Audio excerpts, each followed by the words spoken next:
देखो स्टेटमेंट है कि how many number of ways of painting the 6 faces of A cube with 6 different colours is, यानी 6 colour है हमारे पास, तो एक क्यूब को कितने तरीके से डिफरेंट फेस पे डिफरेंट कलर होना चाहिए ऐसे पेंट करा जा सकता है। ठीक है, देखो अगर ये लीनियर होता, जैसे सपोज करो हमारे पास, इसको ऐसे समझे कि हमारे पास 6 प्लेस हैं, 1 2 3 4 5 और 6।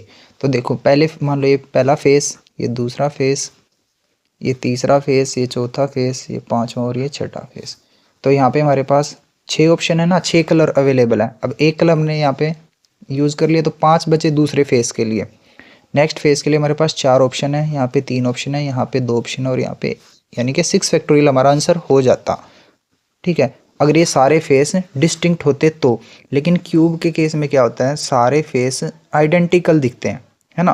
देखो आइडेंटिकल का एक समझो इधर, जैसे हम एक वर्ड लिखते हैं स्कूल, है ना, तो देखो हम ये तो नहीं बोल सकते कि ये स्कूल और ये स्कूल की स्पेलिंग अलग है ना। हम ये लॉजिक नहीं दे सकते ना कि इस ओ को हमने आगे लिख दिया, इसको पीछे लिख दिया, इसलिए दोनों अरेंजमेंट अलग मानी जाएंगी। ये दोनों अरेंजमेंट सेम मानी जाती हैं, यानी सिमेट्रिक चीज़ों को हम एक ही कंसीडर करते हैं। ठीक है, तो ऐसा क्यूब के केस में कितनी बार हुआ होगा कि हमने एक ही, मतलब एक ही जो कॉम्बिनेशन है उसको कितनी बार कंसीडर कर लिया होगा। तो देखो जैसे सपोज करो अपने पास कोई क्यूब है, देखो क्यूब की ना रोटेशनल सिमेट्री होती है 24, यानी 24 बार ऐसा होगा। कैसे, देखो समझो कि जैसे ये बॉक्स है ना। अब मुझे ये देखना कि ये बॉक्स कितनी बार सिमिलर दिखेगा। मान लो टॉप और बॉटम को तो हमने फिक्स कर दिया, तो देखते हैं कितनी बार रोटेशन करने पे हमें ये फेस दोबारा दिखेगा। तो देखो 1 2 और ये हो गया 3 और ये 4, यानी 4 बार रोटेट करने पे हमें ये फेस दोबारा दिखा या नहीं। ठीक है, ऐसे ही हर एक फेस के लिए होगा क्या, यानी 24 बार ऐसा हुआ था कि हमने एक ही कॉम्बिनेशन को अलग अलग कंसीडर करा था। कैसे, देखो जैसे कि सपोज करो ये 6 फेस हैं, हर एक फेस पे हमने कलर 1 कलर 2, इधर कलर 3, पीछे कलर 4, इधर साइड में कलर 5 और कौन सा रह गया, बॉटम में कलर 6 कर दिया होगा। ठीक है, अब इस जैसे कि सपोज करो यहाँ पे कलर 1 है, अब अगर इसको मैं ऐसे रोटेट कर देता हूँ और यहाँ पे पहले भी कलर 2 था, अब भी कलर 2 ही है, तो रोटेट करने के बाद क्या हुआ, जब हमने ऐसे लगाया ना तो ये 2 कंसीडर हो गए, यानी 2 कॉम्बिनेशन कंसीडर हो गए। असल में तो ये एक ही था ना, पहले भी इस फेस पे कलर 1 था, इस पे कलर 2 था, रोटेट करने के बाद भी इस पे कलर 1 कलर 2, लेकिन ऐसे काउंट करने से क्या हुआ, ये 2 बार कंसीडर हो गया, है ना। तो ऐसा 24 बार ऐसा हुआ कि हमने एक ही कॉम्बिनेशन को दूसरा कंसीडर कर लिया रोटेशन की वजह से। ठीक है, तो हमें उनको हटाना पड़ेगा और क्या करा जाता है परमुटेशन कॉम्बिनेशन में, हमें इसको 24 से करना पड़ेगा डिवाइड, तो 24 3 जार 72, तो हमारी टोटल अरेंजमेंट 30 यूनिक अरेंजमेंट्स बनेंगी। ठीक है, देखो दूसरा मेथड आप क्या कर सकते हो, जैसे कि दोबारा से सोचो, अपने पास एक क्यूब है।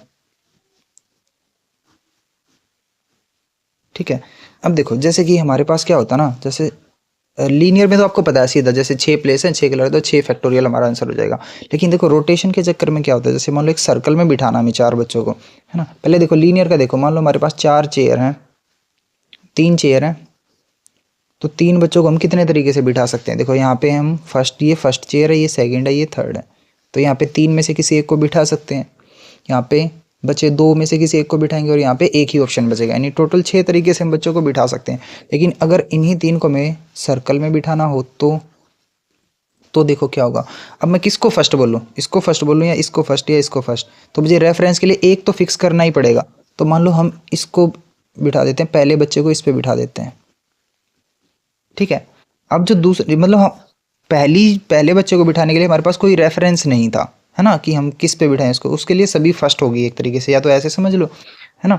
तो एक को तो हमें फिक्स करना ही पड़ेगा, तो इसको अगर फिक्स कर दिया हमने, है ना, एक बच्चा हमने यहाँ पे बिठा दिया।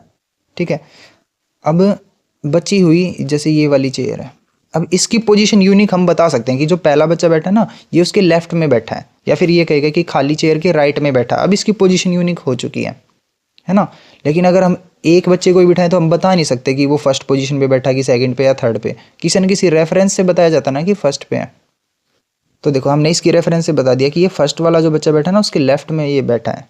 ठीक है, तो यहाँ पे मान लो इसके पास कितनी चॉइस बची, 2 चॉइस थी, ये यहाँ भी बैठ सकता था और यहाँ भी 2 चॉइस, और इसके पास लास्ट में कितनी बचेगी, 1 चॉइस, 2 1 2।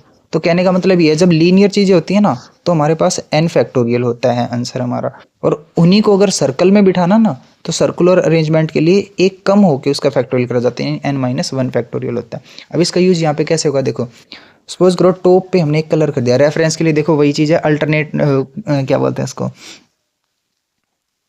आइडेंटिकल, आइडेंटिकल चीज़ें हैं, सारे फेस आइडेंटिकल दिख रहे हैं, तो हम ये नहीं बोल सकते कि ये पहला फेस है दूसरा फेस है ना। तो सपोज करो इस फेस पे हमने कलर कर लिया, टॉप पे हमने क्या कर लिया, कलर कर लिया, कोई एक कलर कर लिया, करना ही पड़ेगा, एक तो फिक्स करना ही पड़ेगा, ठीक है।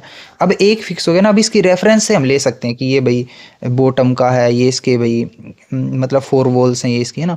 तो अब हम बॉटम पे करने के कितने ऑप्शन है आपके पास, 5 कलर बचे ना, तो इसके पास कितनी चॉइस है, टोटल 5 चॉइस हैं भाई, है ना, 5 चॉइस इसके पास, ठीक है। तो देखो पहले इस फेस के लिए हमारे पास एक ही चॉइस थी, कोई एक तो करना ही पड़ेगा ना, लेकिन इसके पास कितनी चॉइस है, 5 चॉइस है। अब सुनो, अब 4 जो बच गए ना वो हमारी 4 वॉल्स बच गए, एक तरीके से आप सर्कल में सोच सकते हो इन चारों दीवार को, 1 2 3 4, है ना। ये पहला फेस, इधर ये दूसरा फेस, तीसरा फेस और ये चौथा फेस, ठीक है। अब इस सर्कुलर अरेंजमेंट में हमारे पास 4 कलर बचे हुए हैं, 4 फेस हैं, है ना। तो क्या मुझे 4 फैक्टोरियल लिखना चाहिए, 4-1 फैक्टोरियल लिखना चाहिए, क्योंकि सर्कुलर अरेंजमेंट बन गई ना, तो मुझे अब 4-1 फैक्टोरियल लिखना चाहिए। तो ये 5 × 1 5 और 4-1 3, और 3 का फैक्टोरियल होता है 6, तो 6 5 = 30। तो यहाँ से आप यूनिकली भी निकाल सकते हो 30।